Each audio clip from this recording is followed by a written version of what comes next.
देश विदेशातील घटना घडामोडी आपल्यापर्यंत पोहोचवित असलेले एकमेव अग्रगण्य news channel DPA news Marathi. शोध सत्य बातमीचा.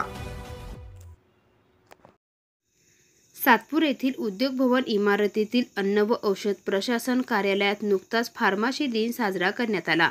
यावेळी सह आयुक्त मिलिंद पाटील यांच्या हस्ते सर्व फार्मसीला ॲप्रॉन वाटप करण्यात आले. दरवर्षी 25 सप्टेंबर हा दिवस सर्वत्र फार्मसी दिन म्हणून साजरा केला जातो. समर्थ क्रांती फाउंडेशनच्या पुढाकाराने नाशिक येथील अन्न व औषध प्रशासन कार्यालयात नुकताच हा फार्मसी दिन साजरा करण्यात आला. यावेळी फार्मसिस्टची प्रार्थना घेण्यात आली. समर्थ क्रांती फाउंडेशनने सर्व फार्मासिस्टसाठी आणलेले ॲप्रॉनसह आयुक्त मिलिंद पाटील यांच्या हस्ते वाटप करण्यात आले. यावेळी संस्थेचे संस्थापक अध्यक्ष धनंजय खाडगीर यांनी मिलिंद पाटील यांचा सत्कार करत कार्यालयात मिठाई वाटप केली.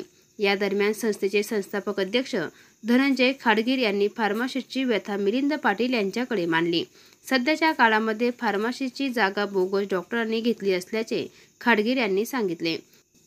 नॉन रजिस्टर प्रॅक्टिशनर डॉक्टर आपल्या दवाखान्यामध्ये औषधे ठेवत असून रुग्णांना विकताना आढळून येत आहे. त्यामुळे बोगस डॉक्टरांना औषधे पुरवणाऱ्या होलसेलवर कार्यवाही करण्यात येऊन त्यांचे परवाने रद्द करावे अशी मागणी यावेळी करण्यात आली आहे. यावेळी समर्थ फाउंडेशनच्या सुनीता मादोळे, विजय गायके, क्रांती कोठावदे, शिवाजी कडभाने, तुषार बोरशे, धनंजय गिराशे, काशिफ शेख, ललित पाटकर, निखिल शिरोडे, संतोष जाधव, शेखर वाडेकर, महेश सोनोने आदी उपस्थित होते. DPA news bureau report, Nashik.